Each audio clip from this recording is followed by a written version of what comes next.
Hello everybody and welcome back to my YouTube channel. It's been 5 years since the last Thor movie, and while it's still regarded as one of the best MCU films of all time, will its sequel surpass the quality of Thor Ragnarok? Being one of the most anticipated films of 2022, this is Kia's Reviews, and this is my review of Thor Love and Thunder.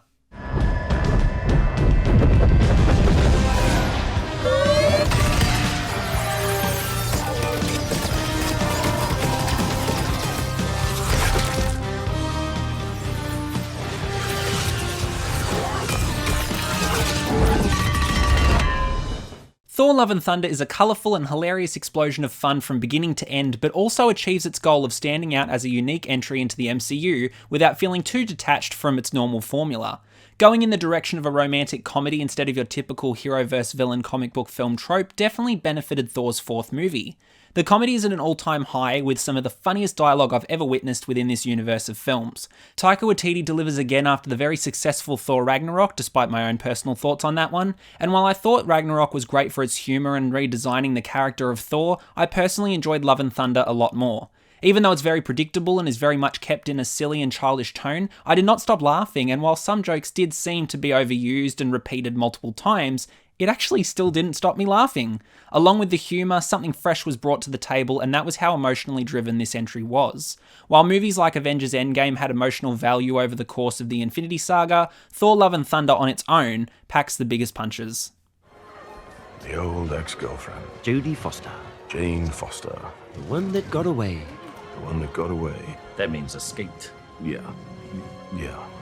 Must be hard for you to see your ex-girlfriend and your ex-hammer hanging out and getting on so well.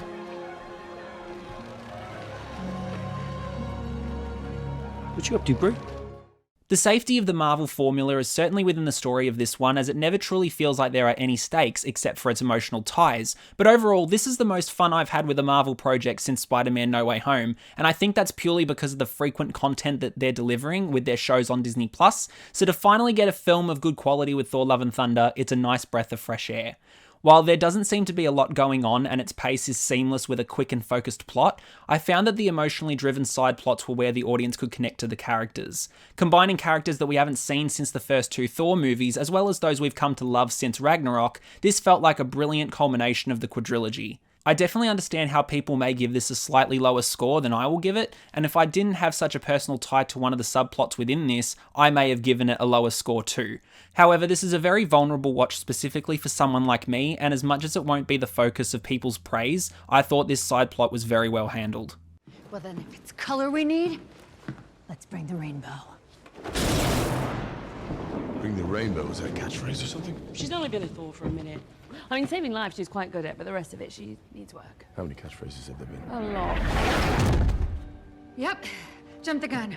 Chris Hemsworth was great returning as Thor, as his acting goes hand in hand with Taika Waititi's comedy and stories. Seeing Korg return proved once again how he was certainly the highlight of whatever project he's written into. However, I loved that he wasn't the sole source of comedy, and there were other aspects that genuinely made me laugh out loud. But without a doubt, you can't come out of this without talking about Korg. Natalie Portman as Mighty Thor was surprisingly my favourite part of the entire experience. Her return after being away from the franchise for 9 years for some reason made total sense, and the way it was written didn't feel unwarranted or awkward. She was the most badass character out of everyone with the newly restored Mjolnir and her powers, but the stakes really come alongside her. I've always loved Natalie Portman as an actress, and to see her not just be the love interest for Thor was truly empowering without having to make it all about feminism, which is definitely something Marvel has learned to handle well since Captain Marvel. Her new powers and skills were just magnificent and very exciting within this massive blockbuster.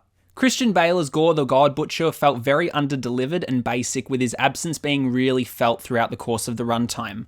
Whenever he was on screen, he was creepy and unsettling and made for one of the better MCU villains, but given that he had very little time to showcase what he could do with the character, that fulfillment of being a truly memorable MCU villain vanished. From what I saw of him, I really enjoyed his performance, but since this was such a fast-paced 2 hours, it left Bale with very little to go off of, which definitely isn't his fault. The highlight of the entire movie for me was the colour palette and the cinematography, as some of this was gorgeously shot, and the use of colour in each scene was either completely vibrant or entirely selective. There's a fight scene towards the end of the second act taking place in a monochromatic colour scheme, but with very select colours of blue and yellow used throughout, and it became one of the most memorable sequences in the entire MCU for me.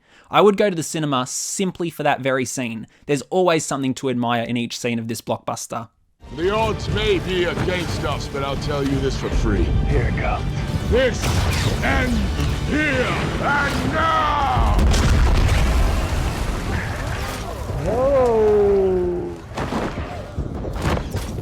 With a stellar rock soundtrack, an extreme variety of colours, a mix of emotional depth with some great action sequences and a consistent track of comedy, Thor Love and Thunder is one of the most entertaining projects to come from Marvel in recent memory. Even though it's very predictable and does keep its villain from being more than he could have been, this is one of the most fun and enjoyable MCU movies we've ever gotten, so I'll give Thor Love and Thunder a 7.5 out of 10.